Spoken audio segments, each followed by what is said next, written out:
Okay, we're going to start the notes with kinetic versus static friction, and kinetic has to do with motion, and static would mean that you are not in motion. Okay, so those are some nice words for you guys to know for physics. So kinetic, in motion; static, not in motion. Okay, that's just some nice word vocabulary for you guys.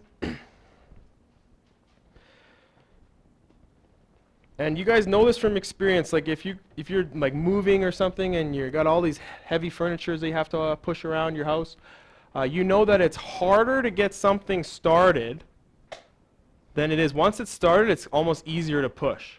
So we're going to talk about this kinetic versus static. So if I was to push a desk or a table or something,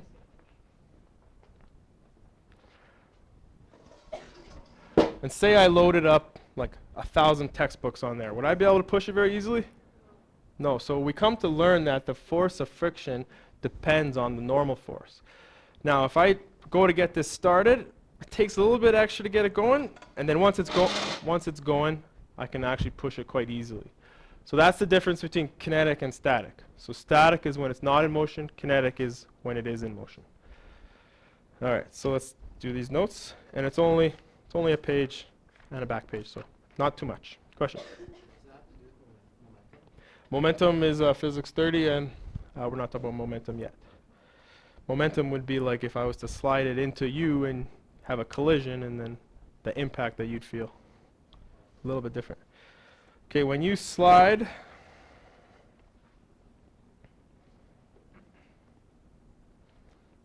a box, it's always a box for the free body diagrams, right? So Please excuse this interruption.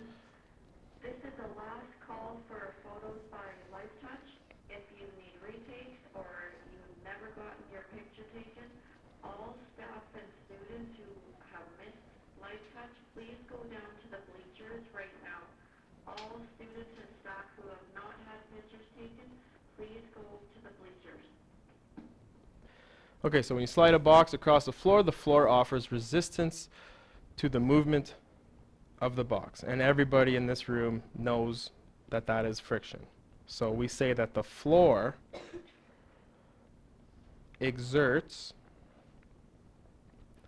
a frictional force, or we'll say it's a friction force.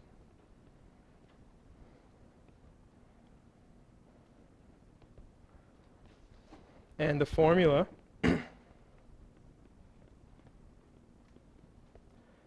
is the force due to friction is equal to this thing called mu and then Fn. So for the most part, the force of friction depends on the normal force. Okay? Do you guys remember the rocket sleder? Question? Yeah. Do you guys remember the rocket sleder? Remember we kept dumping those bars of gold on it? And the force of friction was increasing.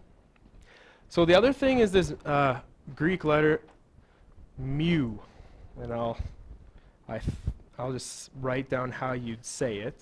Mu. I'm not sure if that's how it's spelled, but mu. This is called the coefficient of friction. So we'll put a little note for that guy. This is the coefficient of friction.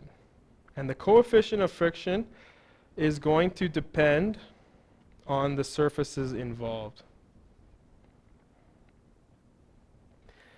And it is a relative amount of attraction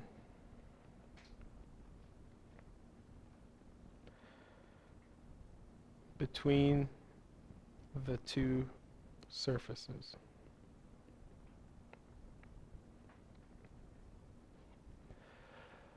Okay, so like I can just relate this to question. Okay, I usually just relate this to like for example hockey.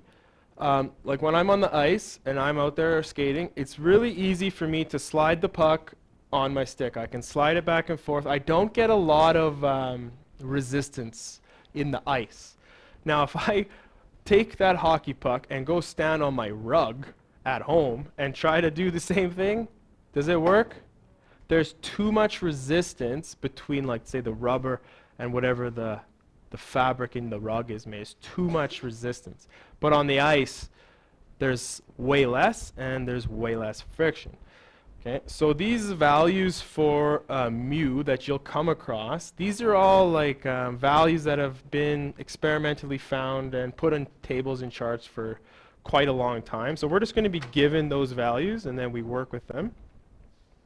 Okay, and what's actually happening is an electrostatic force between the molecules.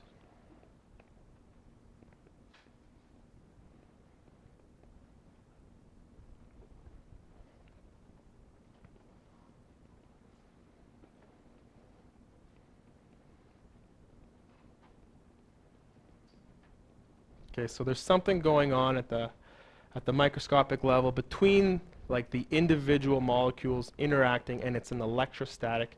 And electrostatics is taken up in physics 30. Okay, so just for now, you need to know that the force of friction is because of the question.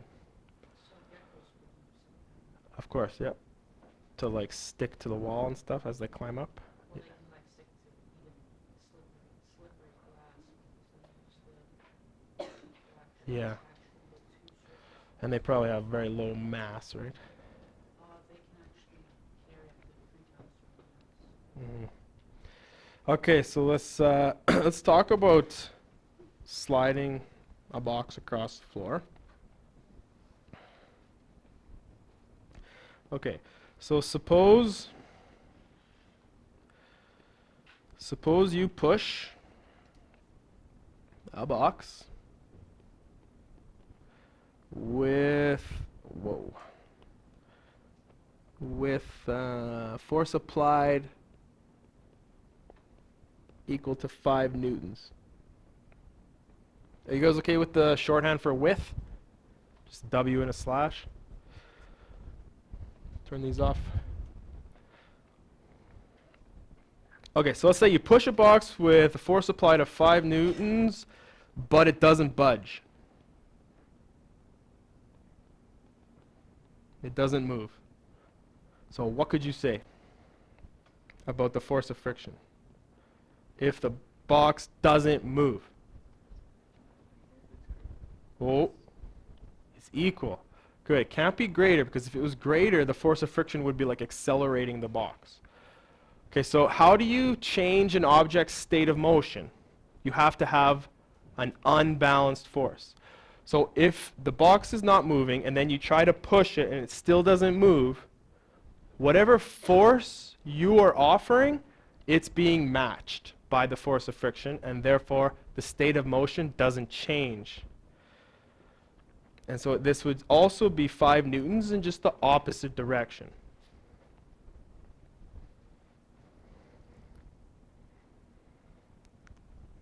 Okay, so now let's suppose you push with 25 newtons and the box still doesn't budge.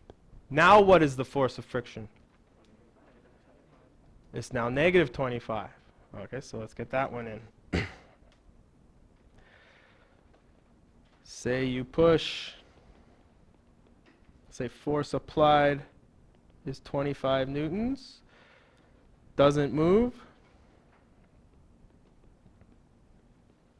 So then force of friction would be negative 25. It just matches. Now let's say you push with 26 newtons and it finally moves. What could you say about that? So then you push with 26 newtons and it finally moves.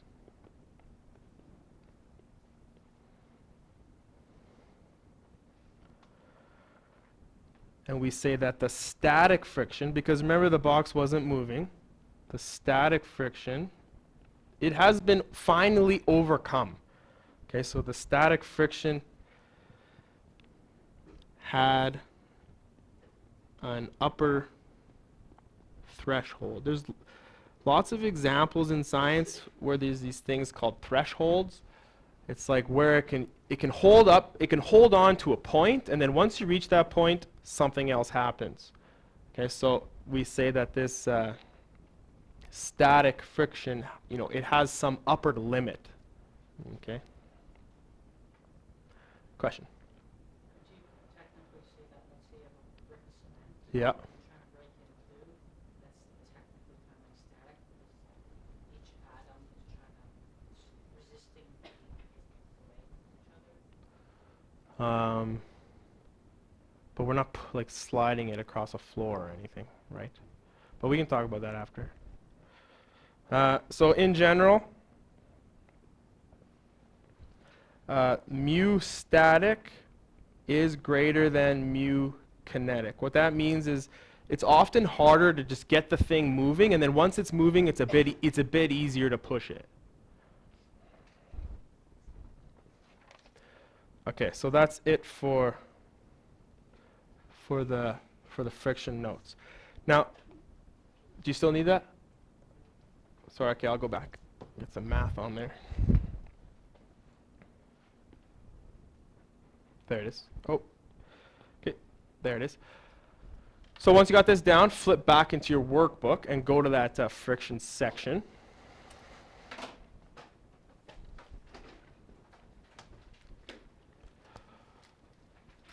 Just wait for the pencils to stop so I know you guys are done. Guys good on that? It's like just like one person, couple. Yeah. That's why I bring this water bottle. Okay, let's jump into the workbook. And the spot where the friction is 3.2. So around, yeah, page 76. Thank you.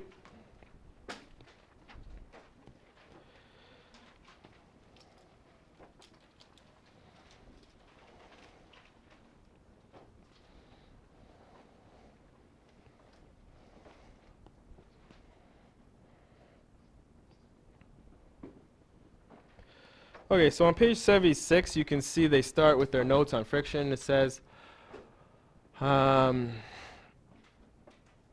reason why friction occurs can be shown on a microscopic level. Now, this is an obvious attempt at that. It looks like zoomed in on the surfaces.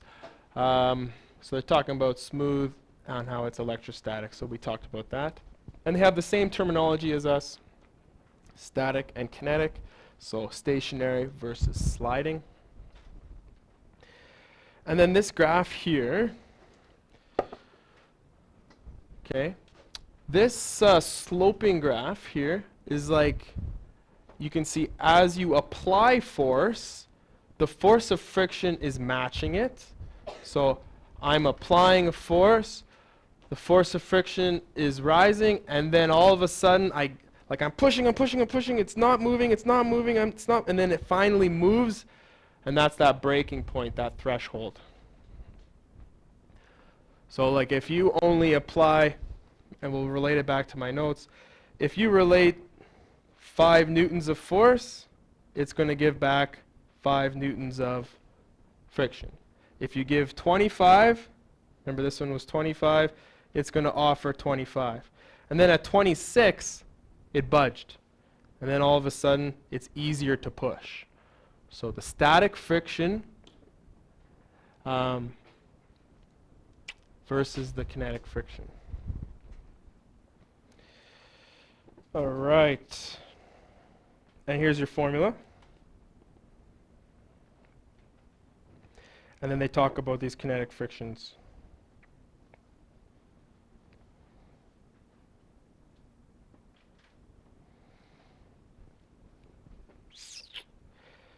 Yep, so this is all stuff that you should read about.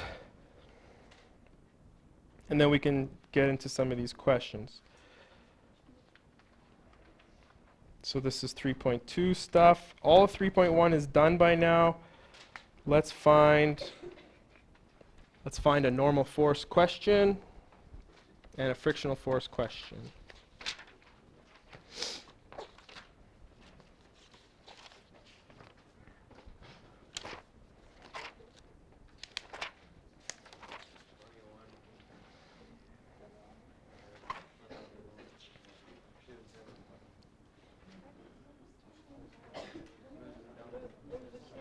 All right, so let's go to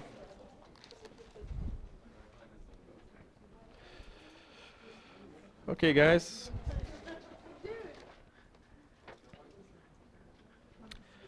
Okay, so looking at the homework, we see we have Newton's third law questions, so we haven't done any notes on the third law yet. So let's do a couple questions on friction, and then let's let you guys work, and then I'll do Newton's third law at the end. Okay, so we will jump to 12. Okay, 10 looks easy to me. 11 we'll get to, so let's jump into 12. Yeah. Right. Okay, so let's take a look at 12. This person places a 10 kilogram object on a horizontal surface. So we have this 10 kilogram object. Determine the normal force acting on this object if she is not touching it. So here's this stationary object. What's always acting on a stationary object? Gravity. So you have this force due to gravity. And because the object is not falling through the surface, it's in a state of rest. The object is not accelerating, so therefore the forces are balanced. And if the forces are balanced, then you know that Fn and Fg are equivalent. Thank you. So you can say that Fn equals Fg. Okay, since A equals 0, forces balanced, and therefore Fn equals Fg. So to solve for Fn, we just need to solve Fg, and Fg is just your mass times the force due to gravity, or the acceleration, pardon me, due to gravity. So you have a 10 kilogram object and a 9.81 meter per second square, and you get your 98.1 kilogram meter per second square, which they call the Newton. Good. Okay, so Fn is basically just going to be matching the weight. So here's my textbook. What's the normal force acting on that textbook? It's just the weight. The normal force matches the weight. Now what happens if I press on this book? Now it's the weight plus my applied force. And is it accelerating? So the normal force is matching all of the effort I'm putting in. So that's what this next part is. So if you press down with a force of 40 newtons, what would the net force be? It would be the force applied plus the force of gravity. So it'll be 40 plus this 98.1. And that gives you like 138.1. And so if that's the net force that you're applying, and both of those, you have the gravity pointing down, and this applied force was less than it, so make the arrow a little bit smaller. And of course the normal force will have to match that. So the normal force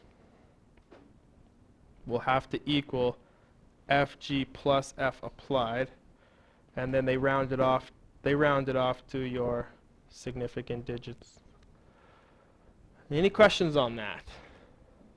There's a lot going on here. It seems simple, but there is a lot going on. You have to understand what happens when forces are balanced, when forces are not balanced. Okay? And then you have to understand this notion of net force.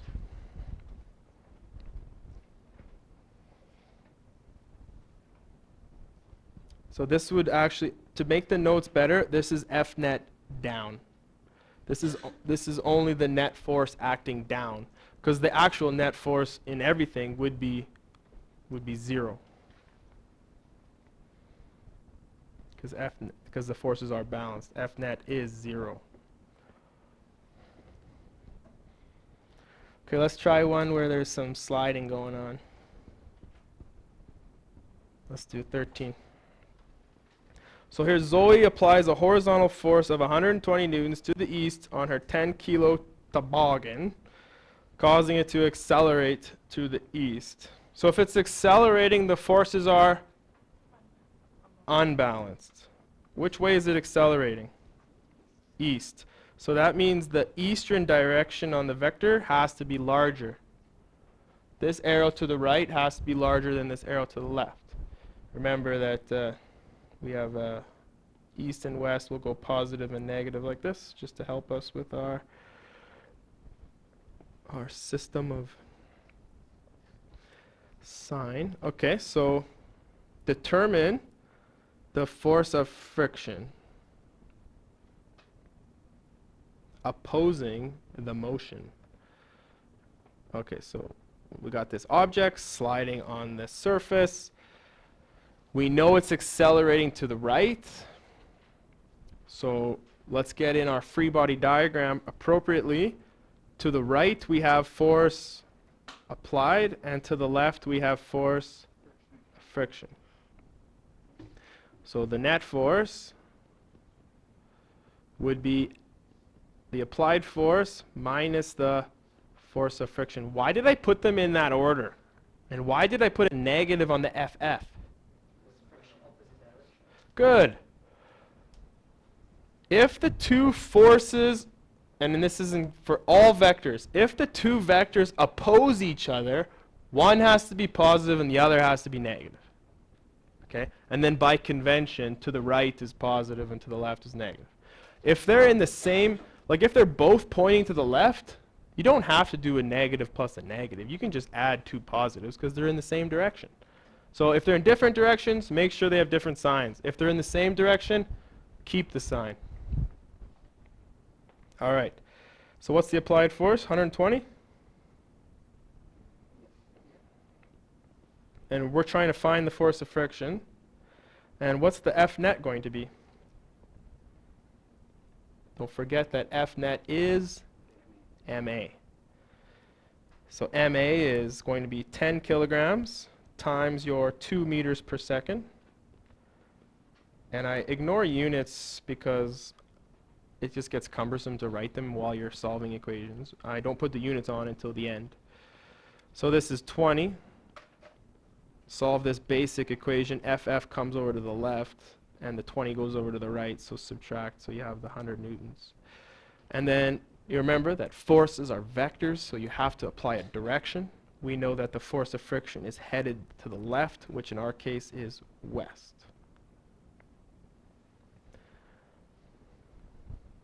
What do you guys think about that one? Not bad, eh? You have to stay organized. You have to know what F equals MA, and you have to know that F net is the sum of all forces involved. Okay, I'm going to leave 14 and 15 for you guys, and I'm going to jump into 16.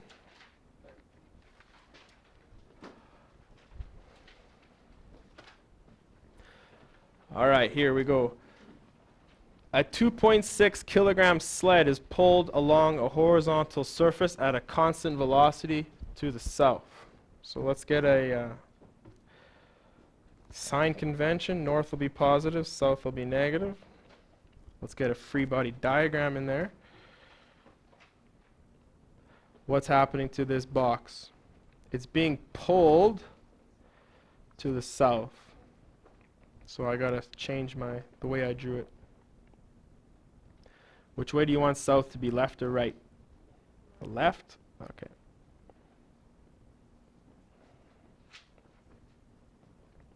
Okay, so other thing that you need to highlight, everybody highlight this.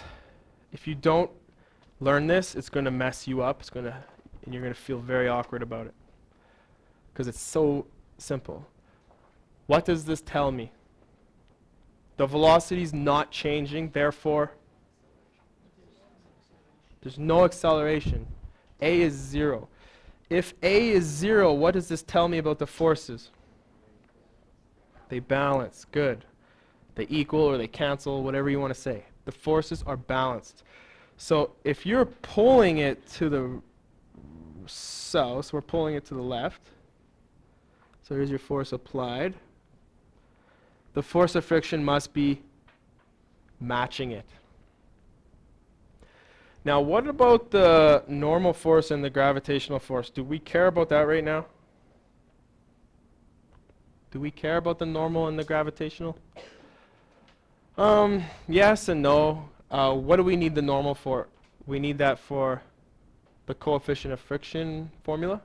So kind of we need it, but in general you see that like if the motion is left right, any like up down forces, like we're not worried about them. It's not involved. And right now we're only doing one-dimensional dynamics, so we're just focused in on the left-right action.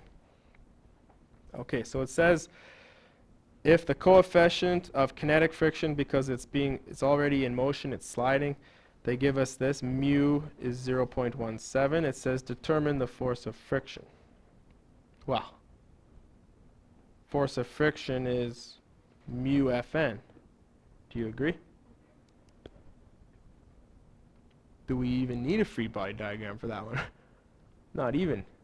But it's good practice to draw those free bodies. So how are we going to solve for Fn? Well, it matches with Fg because they're balanced. So it's 0.17 times m times 9.81, and this should work out just fine.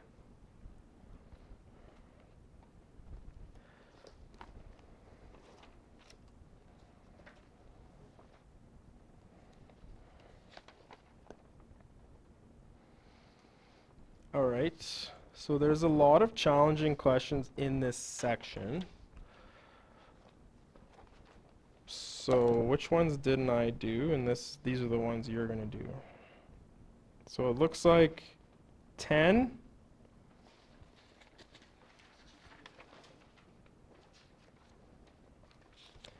I did 12 and 13. So then 14, 15, and then I did 16, right? So 17 to 20.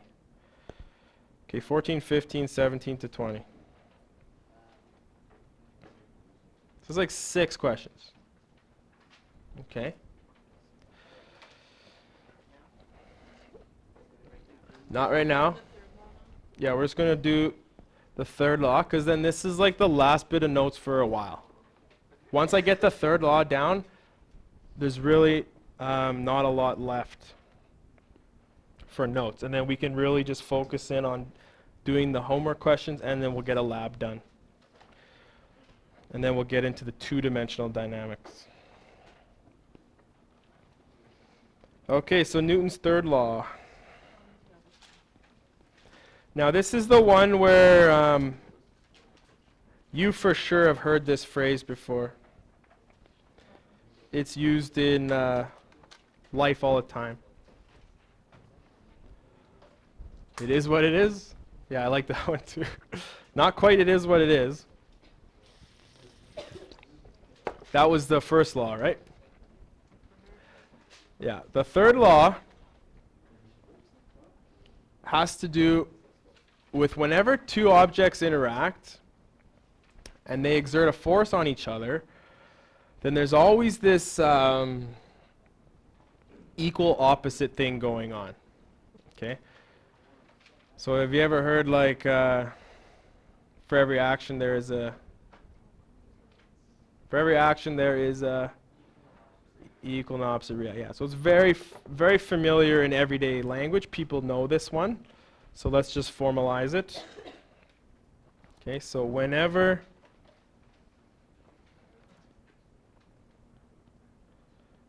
two objects interact,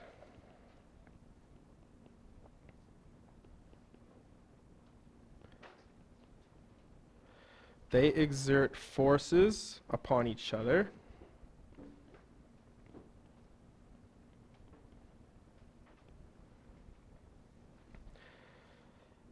Okay, when you sit in a chair, what happens? I like that. When you sit in a chair,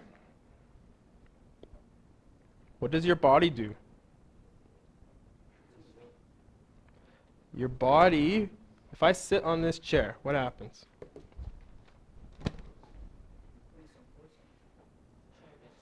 My body puts a force on the chair. What does the chair do to me? Pushes a force on me. So that's that equal and opposite. Think about if you ever swam in a pool or a lake with like the fins on, and you get going real fast. Think about a fish. Think about a fish and his, what are they? Fins, yeah. What happens with the fin? The fin pushes on the water.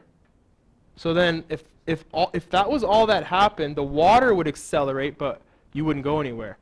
So what must happen? The water must push back on you, and then you, right? But like, have you guys ever been whitewater rafting or anything, like paddling on a, think about that biology field trip on the ENN. If they're paddling like this, they push back, so they go forward. So equal and opposite. You push back, you go forward. Okay, so when you sit in a chair, your body exerts a downward force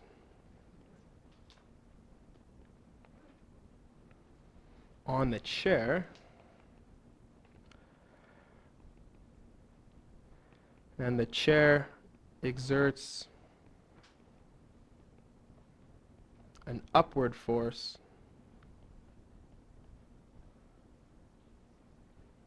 on your body. And then beside this, you can just put the words action. Oh, Hamza, you're quick. Action, reaction. Newton's third law. So in the notes, I'm just sort of introducing an example, and then we'll put it down more formally. So once you guys have this copy, we will.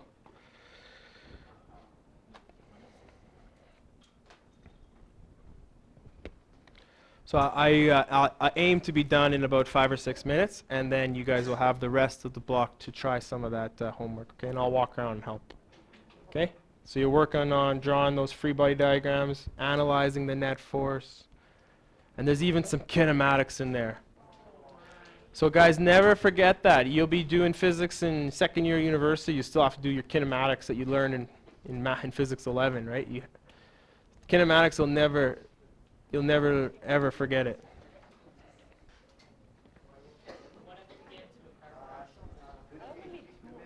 Okay, so formally, you need that still? Oh, what were you doing there? Well, I was writing notes. You were what? You were doodling?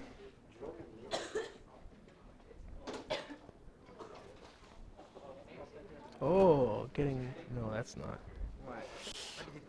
Hey, it's like so funny. You're like just like me, right on the bottom. Okay, so formally,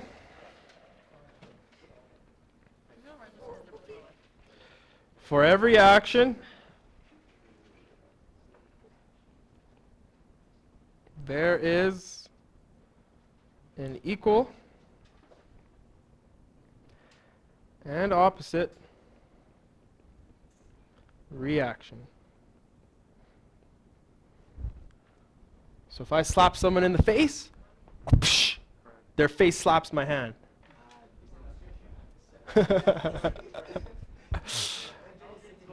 And no demonstrations. Okay, so in other words, i.e. Yep. In every interaction, there is a pair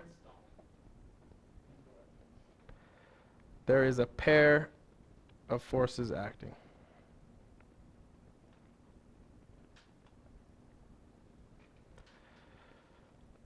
The sizes are equal.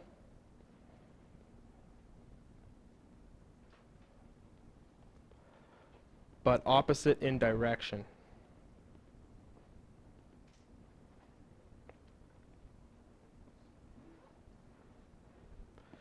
Okay, so that's the equal and opposite. The equal is the size, the direction is opposite. Where the equal is size, the opposite has to do with direction. And guess what? Forces always come in pairs. And these are equal and opposite. Action, reaction, pairs. And there's lots of examples. This is the last notes of the day. Lots of examples. Can we think of any? I fall on the floor. Yeah, you fall on the floor pushes back on you. Good. What about a fish? Let's do a fish. I'm not complaining. So what happens with the fish?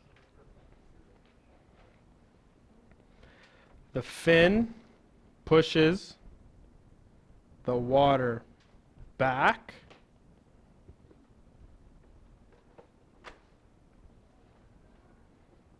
The water pushes the fin forward. What about a bird? How does a bird fly? What if I do this?